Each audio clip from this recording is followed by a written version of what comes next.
this school we are now changing the wording. It's not the British, it's the Indian.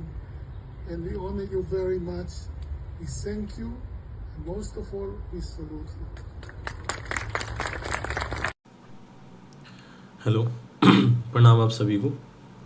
एक बहुत ही important current affair आया है जिसमें Israel ने इतिहास को बदला। हमें आज़ादी इंडियन सोल्जर ने दिलाई है, न कि ब्रिटिश सोल्जर ने। आप जैसे कि देख भी सकते हैं, ये हाइफा शहर के मेयर हैं जिन्होंने अभी 2 दिन पहले ही जब हाइफा शहर की वॉर मेमोरियल की जिस दिन वॉर जीते थे उस उपलक्ष्य में एक कार्यक्रम हो रहा था। वहाँ पे इन्होंने बताया कि जब ये बच्चे थे और कॉलेज में भी पढ़ते थे तो इनको कैसे बताया गया कि वहाँ पे जो हाइफा शहर है जो उसको आज़ाद ब्रिटिश सोल्जर ने कराया। फिर जब ये बड़े हो गए तो इन्होंने जब अच्छे से पता किया तो पता किया कि जो भले ही वो आर्मी ब्रिटिश की थी बट उसमें जो आज़ादी जिन्होंने दिलाई में जो सोल्जर थे वे इंडियन सोल्जर्स थे। तो इन्होंने कहा कि जब अगर ऐसे पढ़ेंगे तो एकदम ब्रिटिश की छवि जाती है नज़रों में। तो इन्होंने कहा कि भाई हम हिस्ट्री को रीराइट करेंगे और दोबारा से हम लिखेंगे और इसमें भारतीय सोल्जर्स का जिक्र किया गया। अब वहाँ की टेक्स्ट बुक में जो कि वहाँ के बच्चों को स्कूल में पढ़ाई जाती है उसमें भारतीय सोल्जर का नाम लिया जाएगा, न कि ब्रिटिश सोल्जर्स का नाम लिया जाएगा। अब अगर आप देखोगे तो ये जो करंट अफेयर है बहुत इंपॉर्टेंट है। इसको कहते हैं हाइफा, बैटल ऑफ हाइफा के नाम से, बैटल ऑफ हाइफा के नाम से। अब जैसे ही देख सकते हो ये त्रिमूर्ति चौक है एक, जो कि दिल्ली में है। ये हमारे प्राइम मिनिस्टर मोदी है और ये नेतन्याहू बेंजामिन नेतन्याहू जो कि इजराइल के प्राइम मिनिस्टर है उनकी फोटो है। त्रिमूर्ति चौक है, ठीक है, एक मूर्ति दो और एक इसके पीछे की साइड है त्रिमूर्ति चौक है। अब इसका क्या इतिहास है वो मैं आपको थोड़ा बता देता हूँ। जैसे आप ये देख सकते हैं ओटोमन साम्राज्य के अंतर्गत था ये रीजन कभी, ये पूरा का पूरा यहाँ से लेके यहाँ तक का। तो जब प्रथम विश्व युद्ध हुआ 1914 से 1918 के बीच में तो इजराइल पे भी कब्जा किसका, ओटोमन साम्राज्य का था। तो अगर आप यहाँ पे देखोगे तो जो ये इजराइल है ये पूरा ओटोमन साम्राज्य के अंदर था। तो जो ब्रिटिश आर्मी थी वे चाहती थी कि यहाँ पे आके हाइफा जो एक इम्पोर्टेंट पोर्ट सिटी थी यहाँ पे कब्जा करके हम ब्रिटिश को इधर खदेड़ दे और जो ओटोमन साम्राज्य उसको यहाँ से खदेड़ दे और तुर्की वगैरह को हटा दे पीछे, क्योंकि ओटोमन साम्राज्य मोस्टली टर्की में था उस वक्त। तो इनको हटा के इजराइल पे जीत ले और यहाँ पे अपना पासेज बना ले एक।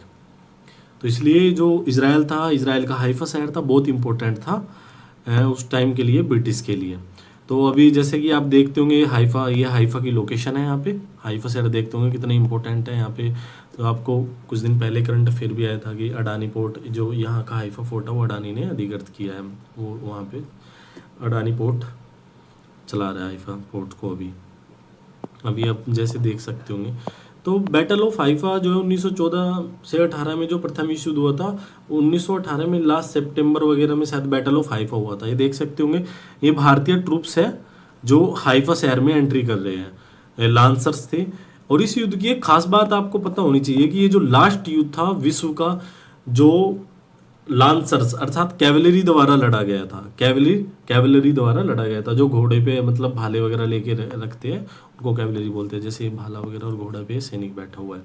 अब इस युद्ध में हुआ क्या था, अब आप ये एक इसकी ये देख सकते हो, ये फोटो है मेजर दलपत सिंह शेखावत की। ये रे मेजर दलपत सिंह शेखावत। इन्होंने ये क्या है कि जब बैटल ऑफ हाइफा हुआ था तो ब्रिटिश सेना ने देखा कि भाई वहाँ पे जो इजराइल का हाइफा शहर है वहाँ पे ओटोमन साम्राज्य प्लस जो जर्मनी इनकी संयुक्त सेना वहाँ पे हाइफा शहर में स्थित थी। तो वहाँ पे क्या किया, ब्रिटिश ने कहा कि ये बहुत इंपॉर्टेंट शहर है और इसको जीतना बहुत जरूरी है। तो उन्होंने क्या किया कि भारत की 3 जो जोधपुर रियासत थी, मैसूर और हैदराबाद, जोधपुर मैसूर और हैदराबाद, 3 रियासतों से सैनिक वहां पे भेजे जिनको जोधपुर, लांसर्स, हैदराबाद और मैसूर करके। अब जो जोधपुर और जो मैसूर के जो सेना थी उनमें मुस्लिम ज़्यादा थे। तो उन्होंने ब्रिटिश ने क्या सोचा कि भाई ये मुस्लिम ज़्यादा है, अगर क्या पता इनका मुस्लिम प्रेम जाग जाए, मतलब अपना धर्म को लेके थोड़ा उनकी मानसिकता थी, वे ब्रिटिश ऐसा सोचते थे। इसलिए उन्होंने क्या किया, जो जोधपुर लांसर्स थे जिसमें मोस्टली राजपूत थे और जिसका नेतृत्व मेजर दलपत सिंह शेखावत कर रहे थे। ये जो मेजर दलपत सिंह शेखावत है जिनकी फोटो आपने अभी देखी, ये मेजर दलपत सिंह शेखावत, दलपत सिंह शेखावत। बहुत ब्रेव इंसान, बहुत बहुत ज़्यादा ब्रेव इंसान। इस युद्ध की एक खास बात आपको पता है क्या? इस युद्ध की खास बात ये है कि इस युद्ध में जो ब्रिटिश के ये जो सैनिक थे अपने, ये सिर्फ क्या थे, इनके पास भाले थे, तलवारें थी, ढाल थी। बट जो अपोजिट में थे जर्मनी और टर्की, इनके पास क्या था? इनके पास ऑटोमेटिक मशीन्स, गन्स वगैरह थी, और ये अपने एकदम बिल्कुल परफेक्ट लोकेशंस पे बैठे हुए थे, बंकर बना बना के अपनी मशीन गन वहाँ पे लगा के बैठे हुए थे। तो ब्रिटिश को भी पता था कि यार बहुत तगड़ा युद्ध होने वाला है, इसलिए इन्होंने क्या किया कि भारत की सेना को ये जिम्मा दिया कि क्योंकि उनको भी पता था अगर ब्रिटिश को भेजेंगे हमारे नागरिक मरेंगे, तो उन्होंने दिमाग से काम लिया और भारतीयों को आगे कर दिया खुद के सैनिकों को बचाने के लिए, ताकि गोरे लोग ना मरे।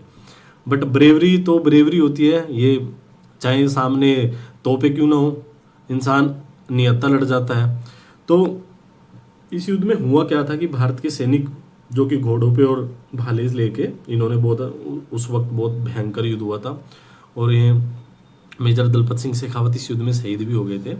इसलिए भारत मतलब टर्की को, जो टर्की के अंडर था, ये हाइफा शहर आज़ाद कराया भारतीयों ने, और आज़ाद कराने के बाद इसमें हाइफा मेमोरियल बनाया गया। वहाँ पे प्रधानमंत्री मोदी भी गए थे, तो वहाँ पे उस हाइफा मेमोरियल का वहाँ पे उद्घाटन किया था मोदी ने, प्रधानमंत्री मोदी ने।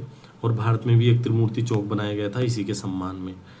तो यही था बैटल ऑफ हाइफा, प्रथम विश्व युद्ध के समय 1918 में हुआ था। और अगर क्वेश्चन आ सकता है कि हीरो ऑफ हाइफा किसको कहते हैं, तो वो मेजर दलपत सिंह शेखावत को हीरो ऑफ हाइफा कहते हैं। ये रहे मेजर दलपत सिंह शेखावत, इनको हीरो ऑफ हाइफा कहते हैं। ठीक है, नमस्ते, प्रणाम।